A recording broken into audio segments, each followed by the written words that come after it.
Runaways Season 3, the final season of Runaways. This is the full spoiler review. On my blog, soundedbettermyhead.com, I have a mostly spoiler-free review. There's a few tidbits I threw in there, but it's kind of hard not to when you talk about an entire season of a show. I decided to go with a 2.5 stars out of 5. The show periodically shows hints of being like a great show, and it just never really lives up to those expectations.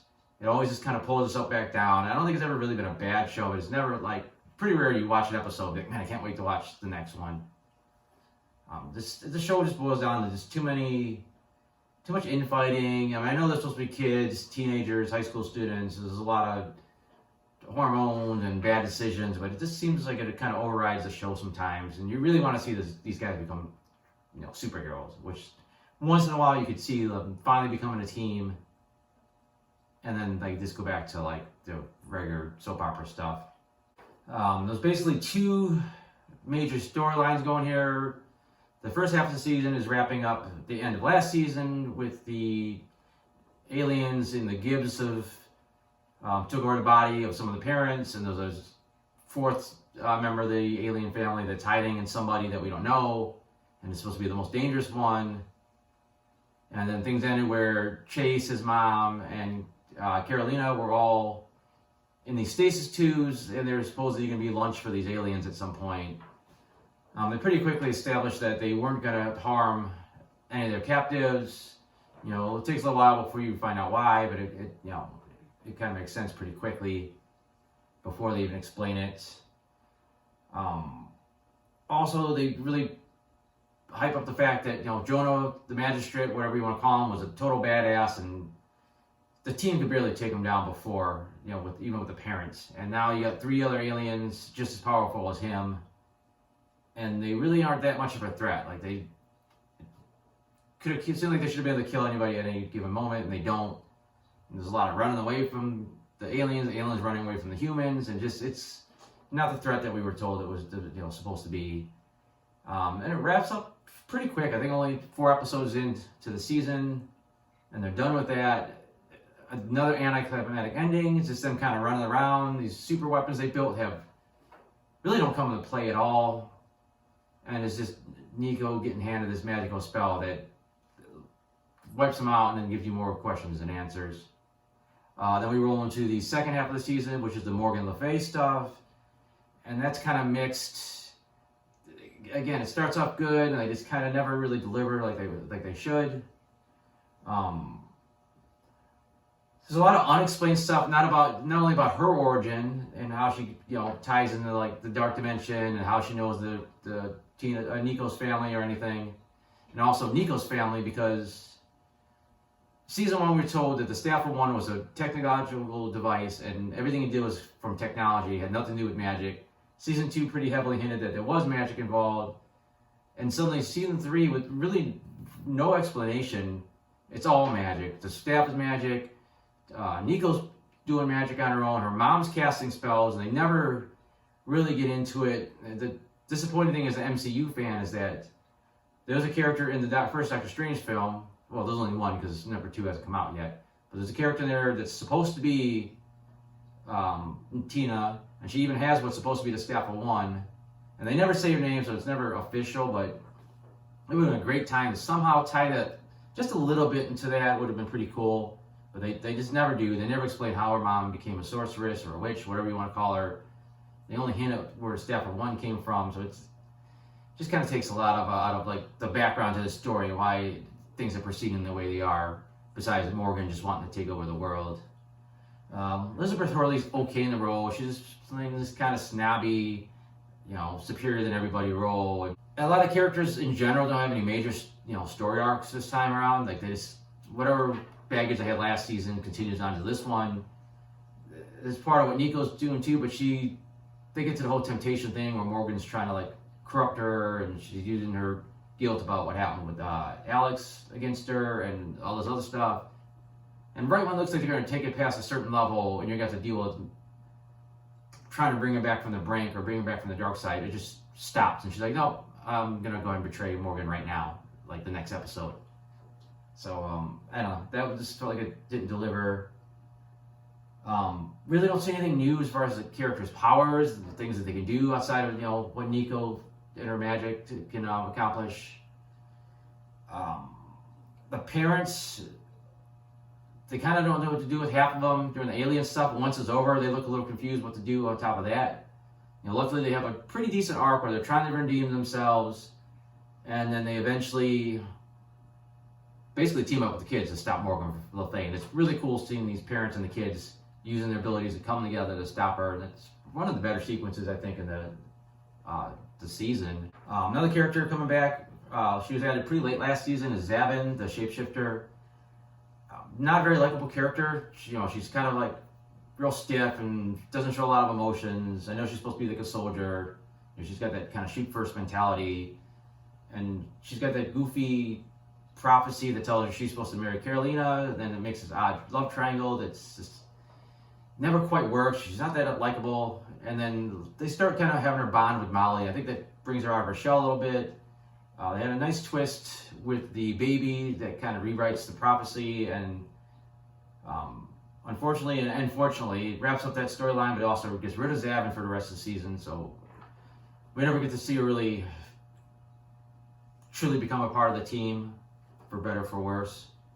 The big thing this season was the special guest appearance by Cloak and Dagger. When they first show up, it's really forced. Like, they just walk out and just blabber out all their superpowers, like a kind of like real ham-fisted way.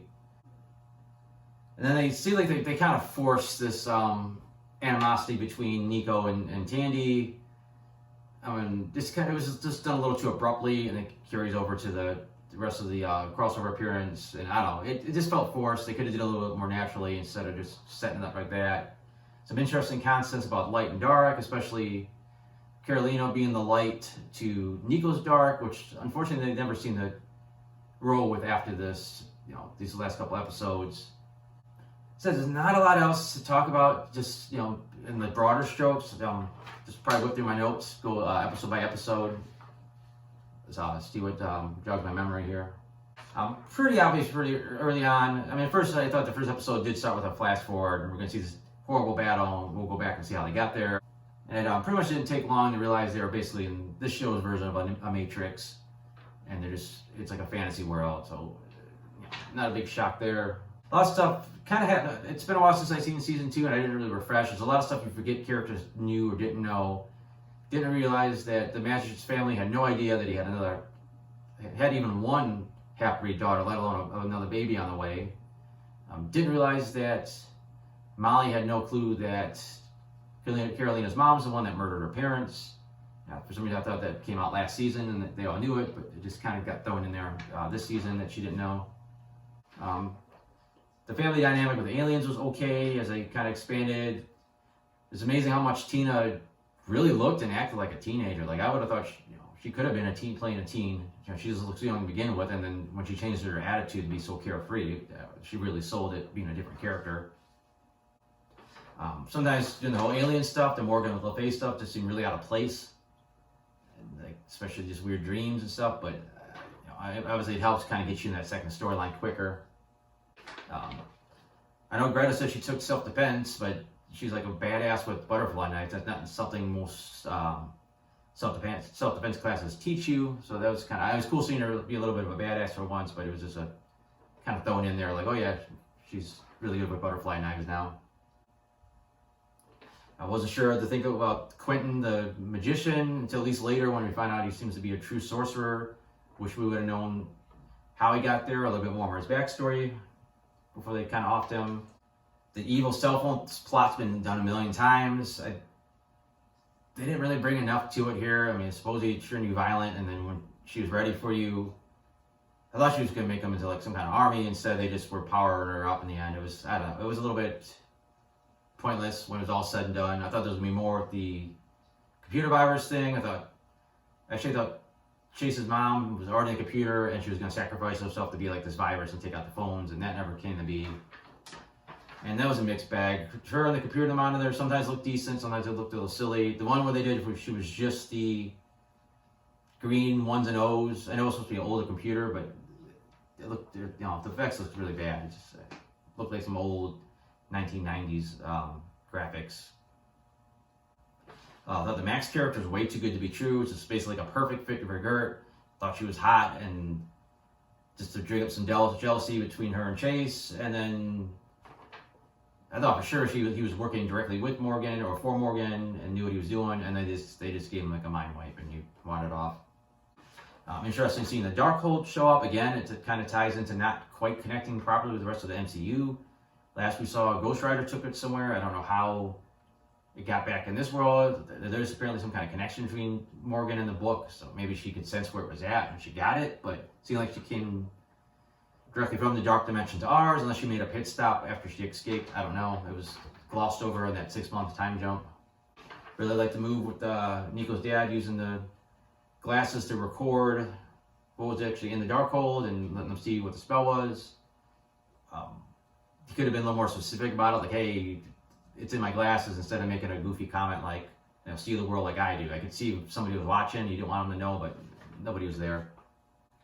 I did like the bit of Nico's dark magic corrupting Dagger's light dagger into some new weapon. Never really had the payoff we expected, but it was kind of a cool little, you know, cool little move, I guess you could call it. And Tandy saw Alex as this weird version of himself where he had all the powers of the rest of the Runaways, and instead of just saying he looked evil, more or less, and not explaining it, she just kind of said, oh, don't trust him and lie. I wish he would have told somebody, pulled someone aside, hey, this is what I see in his future or in his mind. A little weird how Gert gets knocked away. She's perfectly fine, does the salt circle, and then she just completely, all her blood just falls out basically, like this massive injury that she was able to contain for, you know, in time to make a speech. Then you get the strange season finale. We get 2 different time jumps. We jump all the way to, I believe it was 2028, and we see that Chase has finished making a time machine. He's going to go back and try to save Gert. Then we jump back to 2022, and we see where the kids have gone with their lives, and it's just okay, nothing like too spectacular. It was cool seeing Nico that's kind of mastered her magic. No one else was really doing anything that groundbreaking. And then you get the evil Alex from the future, and kind of a corny bit of knowing who's who by their beards. So basically, present day Chase was clean shaven. Chase from a couple years in the future has a shaggy beard, and Chase from the far future has 5 o'clock shadow. Future Alex has just a soul patch. Future Alex has a soul patch and just a chin strap beard. It is a little cheesy, especially Chase's shaggy beard looked like super fake. I don't know, they played pretty loose with the time travel rules. It completely disregarded what the Avengers said about time travel, unless you assume different means of time travel has different effects. I don't know. I think the best part of the thing is when they went all the way back to right before the events of episode 1 of season 1, and basically seeing how far everybody came, seeing, you know, Carolina still back as a little religious girl, and Kirk just getting, you know, ignored at school and trying to be, you know, this feminist, you know, role model, and it was kind of cool seeing that, and everyone's reaction to that. Actually almost made it less poignant that they brought Gert back in the end. You did basically get the big happy ending. Unfortunately, there's hints of where the show could have went in the future. You know, little nods to where Alex's story would go. Yeah, Cloak and Dagger, when they were on, said maybe you help us next time. Unfortunately, there is no more Cloak and Dagger show, so they can't go help them, and there's no more Runaways, so they can't do anything together until if and when they make some kind of new iteration of the show somewhere. But that's really about all I got. Probably went on way too long about this show that I don't think a lot of people watch, so probably a lot of people won't watch this review, but if you did, thanks for watching. I got some other reviews up on my blog. I got my comic strips, that's at soundandbettermyhead.com, and thanks again.